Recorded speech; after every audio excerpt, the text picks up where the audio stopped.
the anchoring bias, which is our tendency to overly rely on the first piece of information presented to us. Every new piece of information on the same topic will always be compared to this one. Of course, when you see a jacket that costs $300, you will tell yourself, oh my God, this jacket is really expensive. There's no way I'm going to buy a jacket for $300. But if you see it right next to the original price tag, which is $700, you might think to yourself, oh my God, this is such a good deal. It's more than 50% off. And basically, I'm saving $400. So I should probably get this jacket. Hello and welcome to the show and an episode where we're going to go all in on behavioural science and how we can use it to make better product decisions. But before we talk about that, I need to lean on your reciprocity bias and ask you to do something for me by heading over to onenightinproduct.com or following the podcast on your favourite podcast app or subscribing to the podcast on YouTube and making sure you share, like, subscribe, rate and all those things that will make you feel much better once you've done them. On tonight's episode, we ask some deep and meaningful questions about using behavioural science to help us make better products. We talk about the importance of considering a user's environment outside of our app and dig into cognitive biases. How can we use these biases to deliver superior results for our users and not abuse them or use deceptive patterns to manipulate and mislead them? What's the impact of AI on all of this stuff? And is it going to make the situation better or worse? For all this and much more, stick with us on One Night in Product. So my guest tonight is Yael Mark. Yael's a behavioural product manager who wants to help us all think fast and slow by bringing the awesome power of behavioural science to our product decision-making. Yael started her career dancing dressed as a giant poodle in a shopping mall, but these days you'll find her working our visual cortexes on LinkedIn with her carefully chosen, brightly coloured outfits and punchy headline LinkedIn posts, almost as if she's been using behavioural science on us to work out how to grab our attention. Hi Yael, how are you tonight? I'm great. I'm so excited to be here. Hi, everyone. And yeah, I'm very excited about our conversation. It's good to have you here, and I hope you're still as excited by the end of it. But, no promises. We'll see. But first things first, we first met through your post on LinkedIn. You're very prolific there, and I know you're also doing some writing for Decision Lab. But what are you yourself working on day to day these days? So I'm working on several projects with clients. I'm helping companies to build products that are fully engaging users with the power of behavioral science in the analysis process and also in the designing process. And we're just helping users to get what they want to get out of the products they're using. Well, that's the kind of dream, right? Getting people to be able to do things that they want to do. Do you find, though, that when you go into companies, I guess, you're freelancing, right? So you're going out and you're speaking to different types of company. Do you find that the appetite is there and that people are really keen to do this, or are they kind of coming to you at the last minute when everything's falling to pieces? That's a great question, and I think it varies. For the most part, people will always find a way to solve their problems once they have problems, and instead of just thinking through it beforehand. But I think the appetite is growing in different industries. I think more people are hearing about the power of behavioral science. And for me, it's really exciting to be at the beginning of this revolution of more and more product managers are aware of how people behave and think and building accordingly. So you're a pioneer is what we're saying. You're like a groundbreaker. You're inventing a movement. Is that fair to say, or are you just sort of going along with everyone else? I'm part of pioneers who are thinking that way and trying to create this revolution. Oh, fingers crossed it goes well. But behavioural science, that's something obviously we're going to be talking about a lot tonight. And I'm really keen to dig into it. But it's also something that maybe not everyone 100% understands, what that really means. So just for the record, how are you specifically yourself defining behavioural science? So for me, it's the study of what makes us tick. Including our human bugs, if I may say, right? Because we not all the time think rationally as we think we are. And it sure does implicate how we interact with products.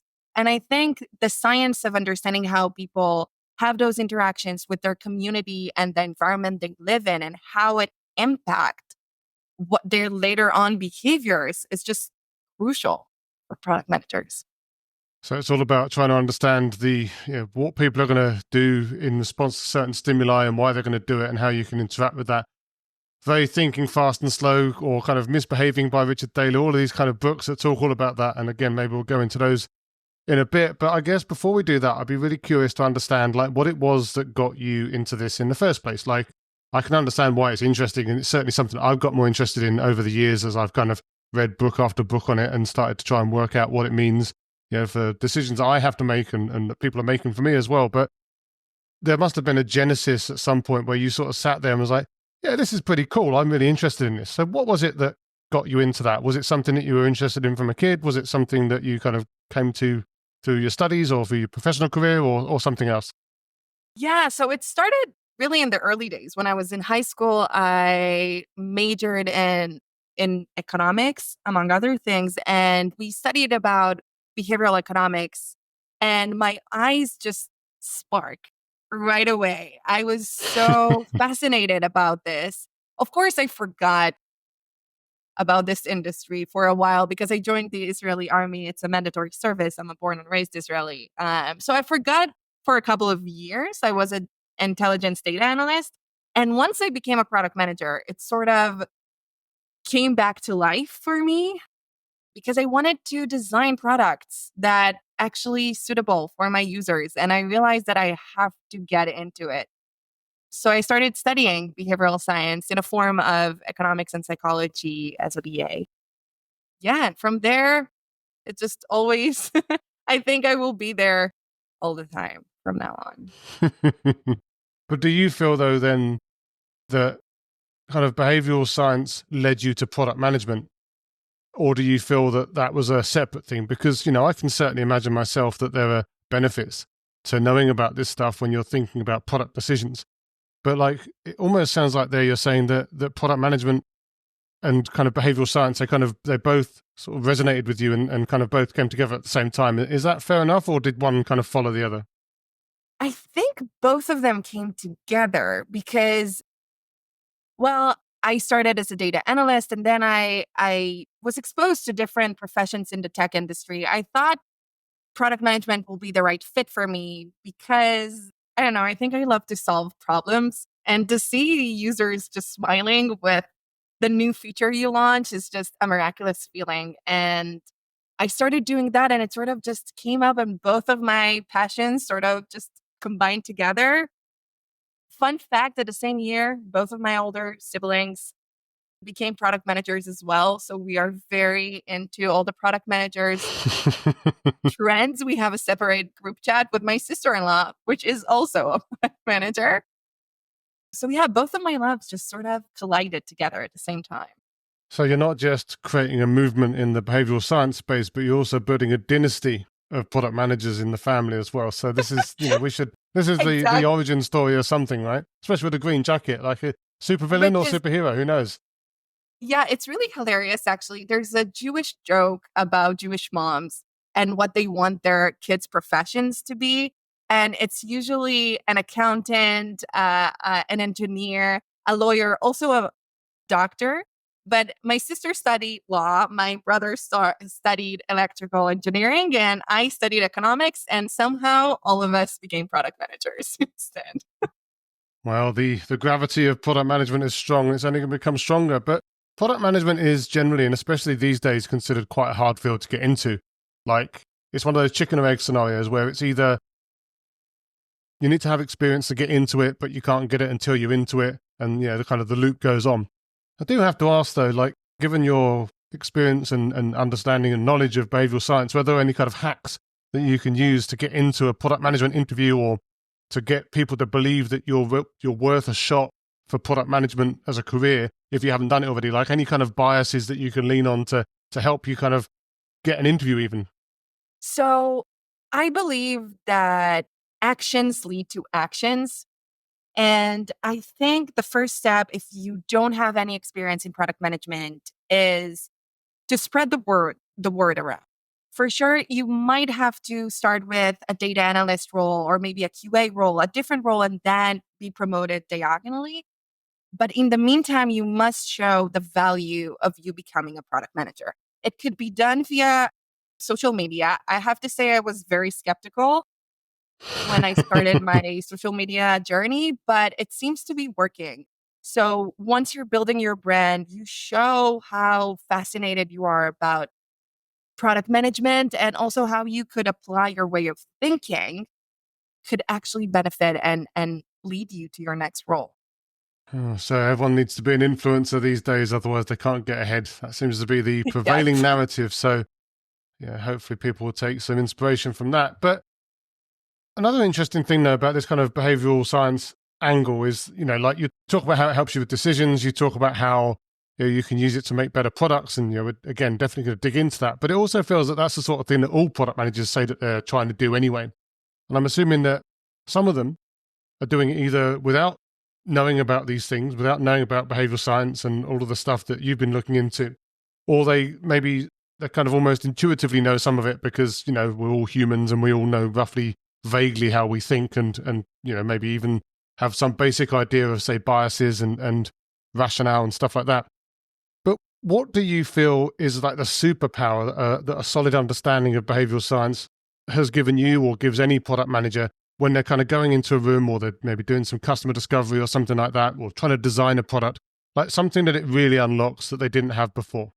So for me, behavioral science is a tool that helps you, first of all, design products that are better for your customers, right? Once we prime those theories into our heads, we have this tool much more useful on a day-to-day basis, but also from a standpoint of convincing your stakeholders, it's a good tool to have backed research and back your theories and your gut with actual research and numbers.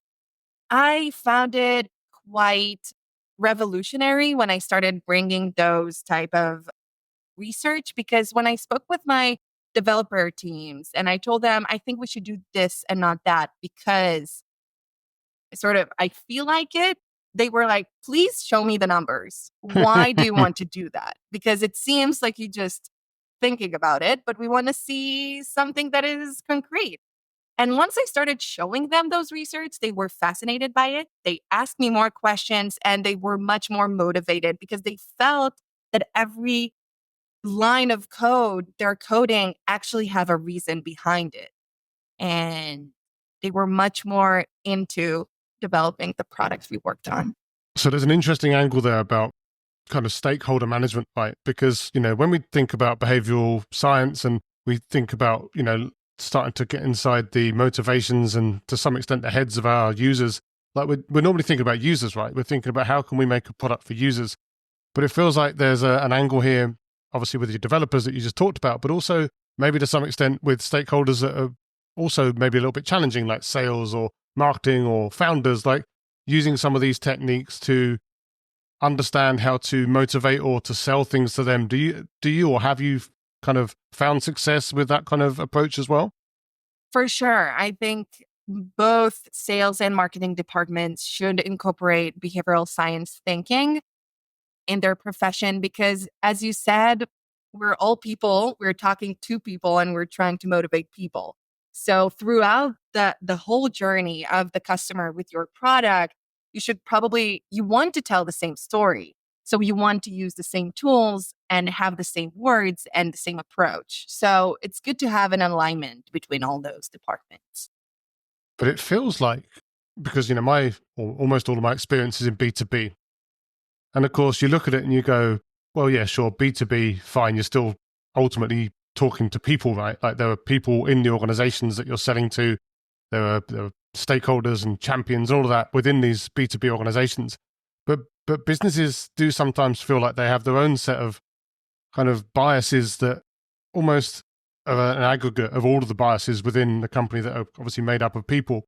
Is there this kind of meta concept of almost firmographic behavioral science, or can you always kind of take it back to the fact that there's always a person at the other end of the conversation? Hmm. That's a great question. For sure, there's a lot of cognitive biases intertwined in organizational relationship. But more than that, in B2B products, we have both the buyer and the end user that we need to treat differently. So it's two personas that have two different approaches to the product and what they're expecting to get from it. So behavioral science can actually help you work around those two because sometimes there's tensions, right? Because you want to build a feature for the buyer that might take time and effort that won't be dedicated to help the end user. And for you to find this balance in between, I find behavioral science is a great tool to understand what should be developed first. Yeah, I think that's the kind of the eternal tension in B2B as well, right? So be interesting to see if we can come up with some kind of framework after this to try and solve the B2B problem. I always find that with users and buyers as well, there's quite often this dynamic within certain organizations that they kind of hate each other. It's just something, maybe hate's a strong word, but like they have such different motivations and expectations out of the product. And of course, you don't get to talk to the users until you get way past the buyers. And I True. often say things like, buyers for the sale and then users for the renewal. But like from a product perspective, and certainly when you're thinking about product design, there's so much kind of user-centered thinking around it. Kind of feels like trying to work out how to kind of marry the both of those worlds together seems like the most crucial thing of all, right? I agree. I agree. So you said recently that it's important to think outside the app, Mhm. solve off-screen users' problems in the app to elevate the experience. So what do you mean by that? And do you have any examples of the kind of process that you go or type of problem you'd solve in that sort of situation? So, thinking outside the app is the understanding that your users don't just wake up in the morning, use your app in a very optimal environment, and then go back to sleep, right? We all know we are all users. So, it's not very new to us. But somehow, as product managers, we often think that the best way to elevate our experience is to solve the pain points inside the app. What I mean by that is making the user flow shorter or seamless, or let's put this button here so they will be more engaged with the product. All good, all well. But there's also external pain points that our users experience because of the situational and environmental conditions they're in when they are using our products. For example, it could be a very crowded, loud environment that prevents them from hearing the music or maybe whatever is recorded in your app. It could be a very bright room, or it could be that their kid is just coming around and ask them a question. All of these factors influence how your users interact and behave with your product. So you must solve those external pain points in your app to create this, oh my God, I cannot believe they thought about this feeling our users have, which is ultimately what we all want as product managers. The way to do it is asking yourself where your users are. And as I mentioned, art could be the environment, physically, the physical world. Is it too dark? Is there spotty internet? Is, I don't know, are they in the office, in home? But art could also mean where they are in their more broader user flow. Which apps or services they use before they use your app, which are going to do after they completed working in your app. All of those factors you should think about. I can give you a really great example from the rideshare environment industry, from Lyft. Uber does a great job as well, but I will take a Lyft example. Let's say we're coming back from a concert. It's very crowded, right? There's many people coming out at the same time looking for their cab. And a lot of cabs looks the same, right? The same brand, the same color. It's really hard to identify. Some people even go onto the road, risk their lives in the pursuit of finding their cab because they just terribly want to go back home. Lyft thought about this pain point that happens in the real world, not in their app. And they launched this new feature that I find so clever, where users could pick a combination of colors that will lighten up on the sticker, the Lyft sticker drivers have on their dashboard. So users could easily identify their cab from afar, even if it's dark, even if it's a crowded area. And this is a great manifestation of this concept, thinking about this external pain point and how you could solve them inside your app. Yeah, it's interesting. It makes me think of a debate that I had the other day, or not really a debate, but just a conversation about the ever kind of cliched dark mode and this idea of like, well, dark mode's stupid. If you're worrying about dark mode, then you've, not got other things, you're not got enough things to worry about. Yeah, dark mode's a joke and all of that. But then you're thinking, well, actually, in some cases, dark mode is actually a really good idea. Like, for example, if you've got an app like I've worked on in the past, which has an aspect of like sleep tracking or helping with sleep, for example, the last thing you want is to have a light shining in your face at the end of the night. So, like, just understanding that, yeah, while certain things might seem stupid from the off, that sometimes it's worth looking a little bit deeper, right? Mm-hmm. I agree. Yeah, that's a great example. Well, thank you. But but a big part of using behavioral science or knowing about behavioral science is understanding and dealing with cognitive biases. Now, many people listening to this may have read, Thinking Fast and Slow, or they may have, read some kind of Medium article about these things and have a basic idea of what they think a cognitive bias is. But I'm going to ask you a tricky question now, and that is to define cognitive bias or cognitive biases as if you were talking to a 5-year-old. Oh, it is a tricky question. Let me try to do my best. Well, cognitive biases is sort of a trick our brain plays on us. It makes us think and behave in a way that doesn't really align with reality. For example, you might think that once you taste an apple and it's very much delicious, you would believe that every single apple you will eat from this point further on will be as delicious as this apple, which, of course, every person who tasted 2 or more apples in their life. No, it isn't true. But those kind of guesses, our brain just guess ultimately things on our world, and which probably not very much according to reality. And it makes us think and behave in a way that is yeah, not very rational. Misbehaving as per the book, right? Mm-hmm. So they're all around us. We've all got them. They're hardwired into our brains. There's not much we can do about them.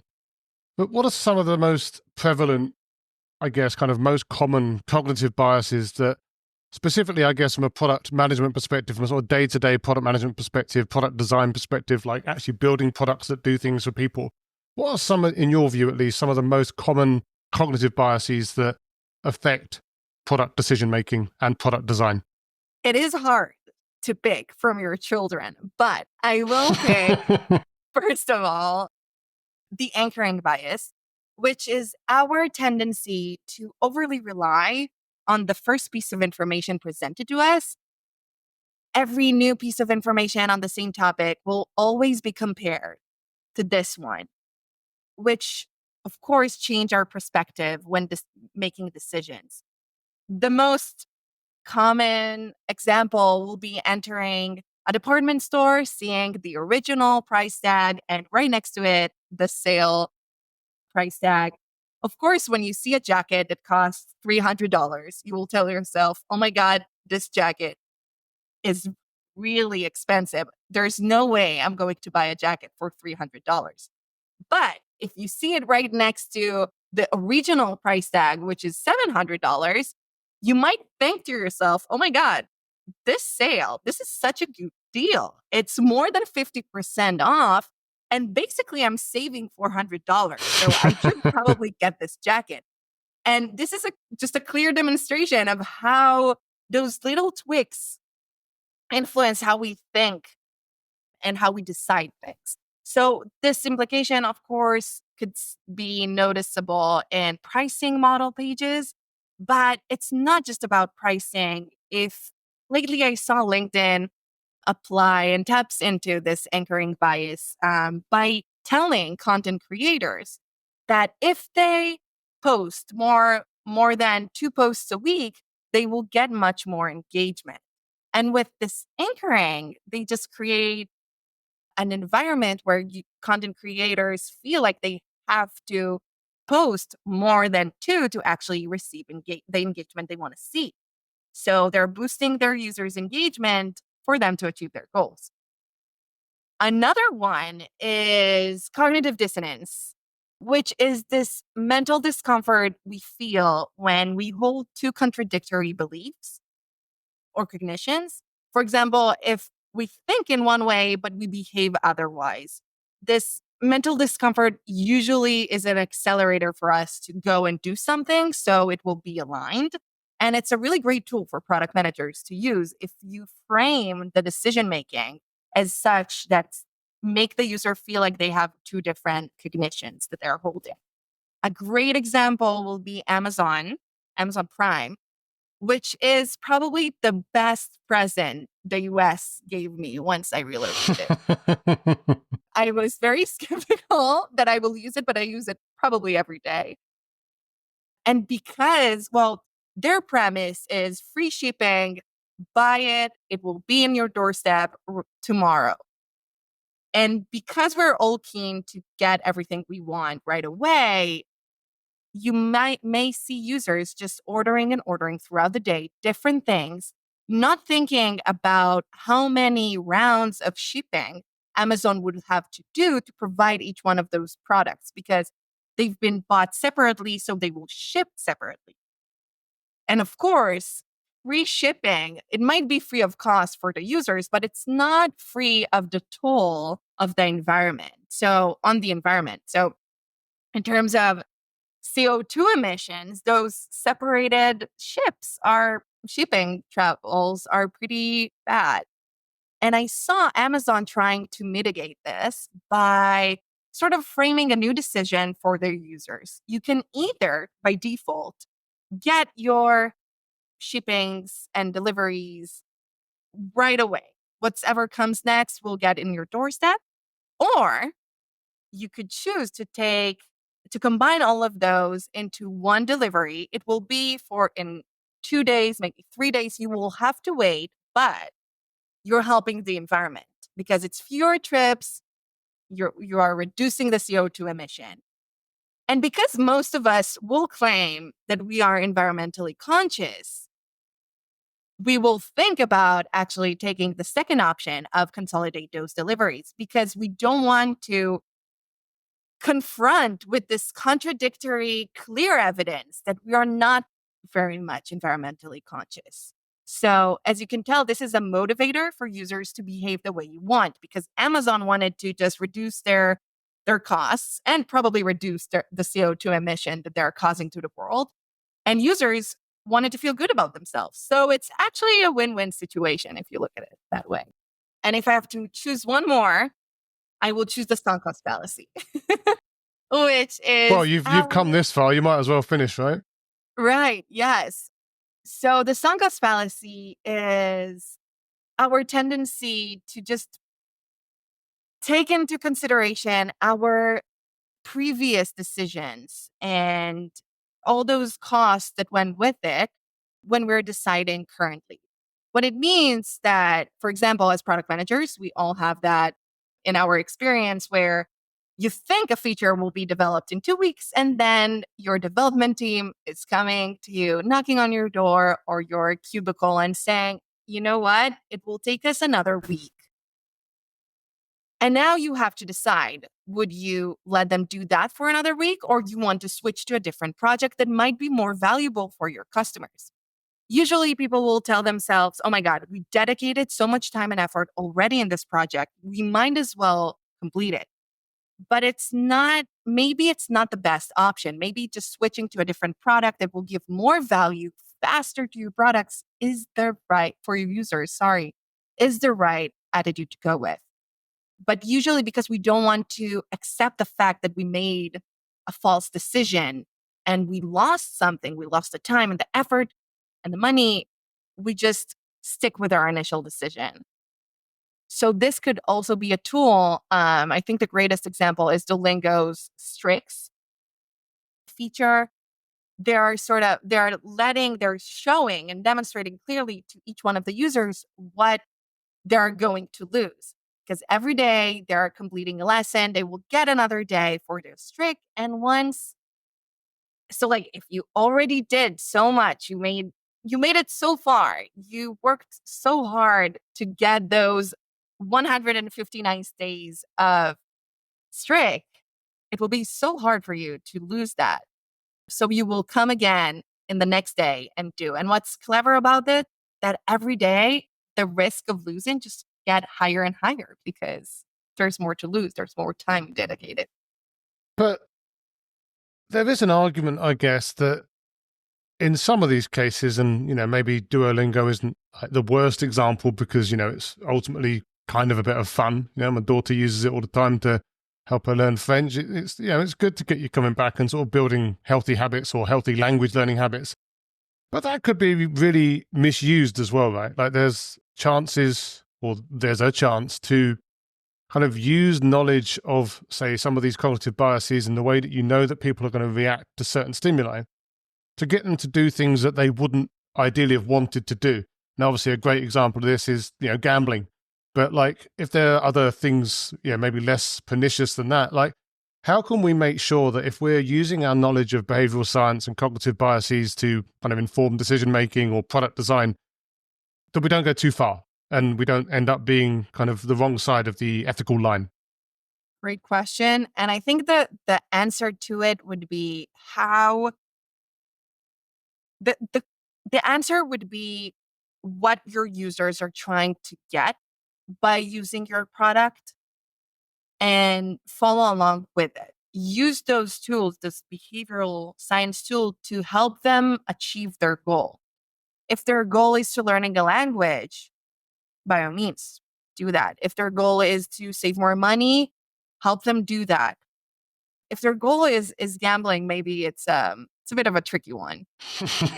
But find a way to align with your customer's goal. I think a great example is when product managers want to keep their users inside the app. And once they, starting a new process and they want to exit in the middle of it, usually there will be like a pop-up window saying, "Are you sure you want to go? All this progress you've made will be deleted." The person who clicked exit probably, for most cases, wanted to exit, wanted to stop this process. But with this window highlighting what they could lose, tapping into loss aversion and sunk cost fallacy, people might believe they should stick around and maybe waste their time. So this is an example for something that is not very aligned with the customer goals. Yeah, it also reminds me, maybe not quite the same, but you see, for example, if you've got an ad blocker these days, a lot of sites should go into it and it'd be like, "Oh, well, we want you to turn your ad blocker off." And then it's got this kind of button down the bottom, "Continue without supporting us." And they might as well put like a little crying emoji next to it just to try and make you feel bad.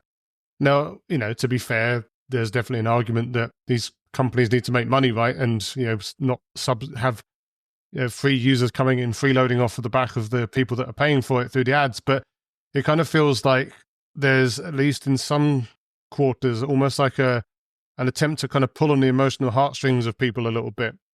Is that like, what bias is that? Reciprocity? Something else? I don't know. Some kind of bias that makes people feel that they should be doing the right thing and not feeling sad that they're kind of ripping someone off. Did they do the right thing instead of, this is probably will be cognitive dissonance. Depends on. Well, I guess, yeah, because on the one hand, I don't want to get adverts all over my screen, but on the other hand, I don't want to feel that so yeah, it is cognitive dissonance because I don't want to feel like I'm defrauding the people that I'm consuming the content for. I guess the interesting thing with that kind of cognitive dissonance, and I think that, the one you mentioned earlier as well, is just this idea that in certain situations, it always feels like selfishness wins, like even with the kind of planet versus the deliveries. People talk a good game about these sort of things, but that seems to be a cognitive dissonance that a lot of people are very comfortable with kind of keeping in their head, and they always seem to prioritize themselves at the end of the day. So are there some biases that tend to have winners more than others, or does it just depend on the person? I think it depends on the situation and the person. I don't know if there are types of personalities that are tapping more into cognitive biases more than others. I think it's a matter of the environment and the context. But when people are being subjected to what these days we refer to as sort of deceptive design patterns, where people are starting to use some of those cognitive biases and try and almost hack people into doing things that they ideally wouldn't have done, like spend more money or stay on the site even longer, same that you get with social media and stuff these days. Are there any kind of signs or signals, sort of early warning signs that users can kind of watch out for to start to actually understand that they are being manipulated versus just going along with it? So I think the first step is acknowledgement. Once you are more aware of the cognitive biases that might trick you, you will be more prone to actually identify them and prevent them from happening. The actual act of preventing them would be thinking about the the problem a bit more, right? You mentioned system 1, system 2. You want to activate system 2 to make a mindful decision and not just sort of guess and go with your mental shortcuts.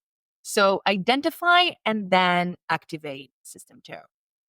Now, just for the record, I don't think we talked about System 1 and System 2 in this interview, but System 1 is the kind of the fast thinking and System 2 is the slow thinking from the book, right? This idea that there's some things that we do automatically but are kind of dumb. That's the cognitive bias part. And then there's the things that we do because we think about them, but that takes longer. And if we did that for everything, we'd probably die, right? Yes. But that then starts to make me think of another thing that you and I talked about before we started today, which is this idea of friction. And, obviously there's this idea of trying to make buttery smooth experiences, try and reduce the number of things that people have to click and reduce the effort that people have to actually put in to get their, to solve the problems that they're trying to solve via a product.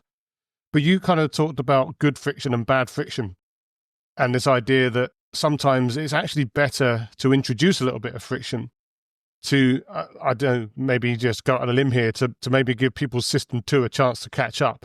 So what are some examples of where that might be a good idea from a product design perspective to actually kind of introduce something to slow people down?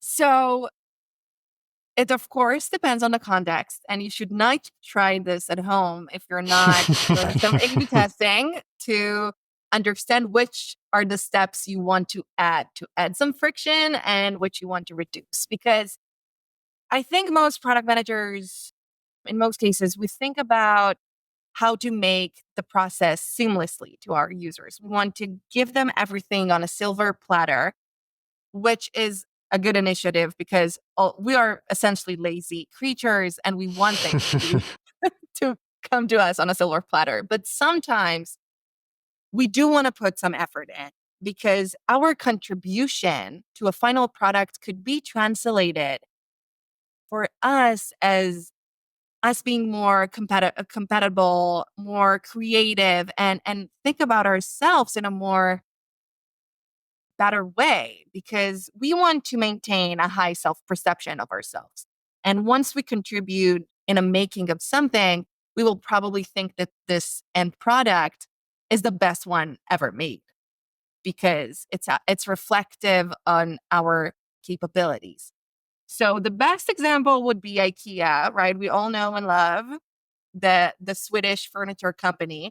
And if we think about it rationally, they give us the products that we buy in a way that we have to assemble it ourselves. We have to work for us to have everything that we own. And when you think about it, it's pretty irrational, right? Because we can get it elsewhere pre-assembled. And it's not just a matter of the discount we get because they're not the one assembling the furniture, but it's also how amazing we feel looking at those furniture, thinking, oh my God, I made this. I created this. And this is the best shelf ever been hung up in a room ever. So once I think about that, when I walked into my bedroom or kitchen, I would probably be more keen to buy more IKEA furnitures because I want to feel better about myself. So I want to feel accomplished. So I probably will buy these type of furnitures instead of the other ones. Fair enough. Makes me want to go and buy some more shelves now. But all the talk these days is not just about humans and their biases, cognitive or otherwise, but also AI or potentially artificial general intelligence at some point in the future, whenever OpenAI get round to it, ChatGPT version 10 or whatever. And almost this idea that in some cases, certainly from a product design perspective, people are starting to talk about sort of synthetic users and synthetic research. We're already using AI now for more and more sort of summarization and also sort of ideation and things like that. So to some extent, I mean, depending on how much they kind of just take the outputs and go with it, but like to some extent, people are already offloading some of their thought processes or ideation process off onto computers and models that have very different kind of sets of biases and different kind of decision making, if you can call them decisions.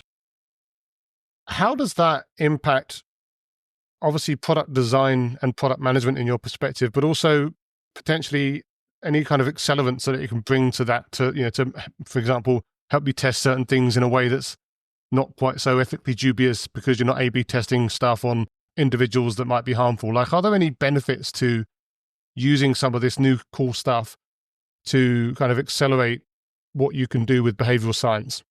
So, unfortunately, lately I saw this article from the behavioralist testing if ChatGPT could identify an answer as a human being to our user research, that being answering according to the cognitive biases that might be intertwined in the user's mind when they're answering the question. Unfortunately, they tested the anchoring bias. And although ChatGPT is well aware of the anchoring bias and the theory behind it, it's not susceptible to it. It cannot answer as a human being that is being influenced by the cognitive bias, even if it is prompt to. Like, even if you specifically say, please think as a student, as a shopper. So it means that it's not ready yet, but I think probably in a year, because it's moving really fast, we will have this tool to help us identify the cognitive biases and ask different types of users in different types of environments without actually seeking and talking to anyone, just using the power of AI. It will short significantly our time of handling this. And I think it will be a great tool later on. But are you worried about AI bias? Because, ultimately there is still bias inherent in these systems, right? Because they're trained on biased inputs in the first place. Like, are there kind of lurking shadows of bias that could potentially pollute our results in ways that we don't know yet? Or do you think that's an understood problem? I don't think it's an understood problem because, as you mentioned, ChatGPT and AI is just taking all the knowledge that we have as people, and right, people wrote the knowledge that ChatGPT is working on. So and analyze by. So I think it must have some of the cognitive biases because it should think the way we think in a way because it's already rely on our knowledge. But I think it will be really interesting to see which kind of cognitive biases will remain even for AI and I'm sure there will be new ones from the AI and how we even interact with AI. I'm sure we will find new cognitive biases. Maybe authority, maybe we'll feel it always right, although it might be wrong because we might prompt something that is biased and then it will give me a biased answer and I will think that it's correct. I don't know. I think there's more to come. I think we will find out soon. No, I'm really curious and a little bit scared, I guess. A bit of my fear bias coming through there. But like, if we think about like a lot of the stuff that we've talked about today, we've talked about kind of understanding the human condition, like what goes behind decisions, the kind of things that might trip us up, the shortcuts that we might take that we can either take advantage of ethically or unethically, depending on our predispositions. But there's going to be a lot of founders and business leaders out there that maybe feel this stuff's just a little bit fluffy. Like, they even think product management is fluffy, let alone all this kind of technical sort of academic mumbo jumbo that we've been coming out with tonight. So is there a way that you've found, either in your work specifically now as a freelancer or in your work before this when you're maybe working with companies and trying some of this stuff out, like a way to demonstrate ROI or any kind of business value off of the back of this that can be explicitly attributed back to the work that you're doing, so that these types of founders could potentially start to drink the Kool-Aid and start to come with us on this journey? So I think the best way of convincing the ROI of integrating behavioral science into product management would be tied up the theories with KPIs and with the A/B testing processes that we already have, right? Because essentially, behavioral science are theories about how mankind is working and behaving with their environment and the product that they use. And so we all have those mechanisms already. We just need to tie up those theories with the A/B testing that we're doing and see how each one of these theories can work in the environment of our product. And that way you could show how your thesis were probably more proven to be right than just your gut, if that makes sense. Absolutely. But I guess it'd be interesting if you have like a specific example of a point in time where someone has objected. Again, maybe someone who's not convinced by all this stuff, thinks that it's all kind of fairy dust in the sky or whatever. But like any examples of a specific situation where you've managed to win someone round to this type of thinking? Or is it just that some people get it and some people don't, and you just work with ones that do? So, from my own experience, everybody could get it eventually. Some are more stubborn and and want more proof before they are completely believers of behavioral science. But even in my early days of a product manager trying to figure out how to incorporate that, I noticed that we had this mishap. We had a copy in our platform that was focusing on what the user is going to lose by doing this action instead of what they're going to gain, which essentially just driven away from them to do this action, although we wanted them to do that. So it was quite contradicting, this whole scenario. And I told them, you know what? There's this thing called loss aversion. People tend to focus on losses and feel them badly, and they just want to avoid it. So maybe let's try. No need to fully use the engineering team to do something more complicated. It's only changing this few words. And once we did that, we saw so much more engagement on our products, on our user side, because they felt they're actually gaining something by doing this step. And once this was a small win. Well, it was a small tweak and a big win for me because I showed how this connection between behavioral science and product management could actually benefit the company. So maybe try in small steps. Try to find where you could change, use sentences using different cognitive biases and show the ROI, and then continue from there to build different your product. Now, I'll buy all that, by the way, but kind of just to get towards the wrap up now, one of the things that we talked about not too long after you and I first started chatting on LinkedIn was the very brightly coloured, like you've got your green jacket on today, obviously, but like the brightly coloured, very attention-grabbing LinkedIn headers and big PDFs that you're putting up there, very bold styling. And again, you said to me at the time that you've been very specific about your wardrobe choices, I guess, as part of that. I guess the question I have to ask is, which cognitive biases are you leaning on to try and get attention on LinkedIn with your color and sartorial choices?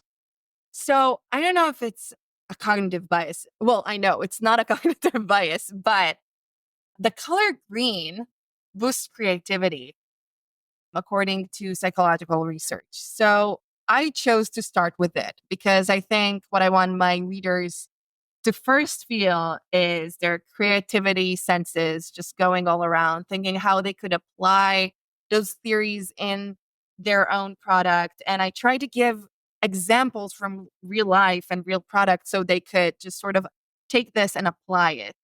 So this is why I chose green as my bold primer color. And then I worked out from around it to see what would work out and look good and just pop.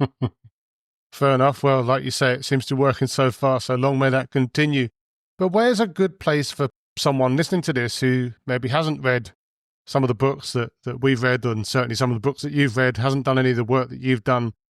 They're curious about some of this stuff, but they want like an easy primer or just a place to get started so they can start to understand what in this space they should be thinking about. and what maybe some concepts that they're not aware of that they could get into? Like, what's a good starting point? Huh. Good question. I think I will start with books that are more practical, because I think coming from a product manager viewpoint, you want to see the ROI, as we just discussed. You want to see how it could actually benefit me. So I would start not with the theoretical heavy books. I would start with, there is one that I just recently read, product led onboarding, that could be very beneficial. There's one, Hooked, that I loved. Exactly. Product led onboarding and Hooked. And yeah, I'm assuming you have all of these.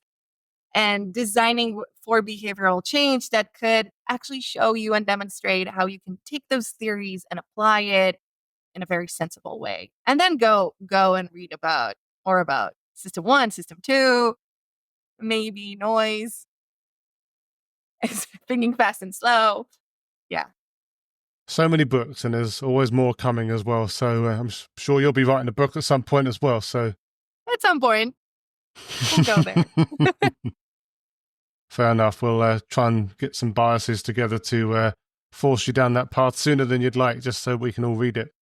But where can people find you after this if they want to speak to you more about behavioral science, about applying it to product management, get some general advice in this space, or maybe even get some fashion tips for their own LinkedIn posts? So I'm on LinkedIn, as mentioned. I'm also on Substack and Instagram and YouTube. And I also write for the Decision Lab magazine. So I'm there as well. And I would love for anyone to ask me questions, and I would love to help you if I can. Well, absolutely. Well, I'm sure some people will listen to this and come and find you straight after this to ask you lots of difficult questions. I'll make sure to link it into the show notes to make it as easy as possible for them as well. Well, that's been a fantastic chat about all things fast and slow, deep and meaningful. So thanks very much for doing that. Obviously, we'll keep in touch and keep talking. But as for now, thanks for taking the time. Thank you. See you soon.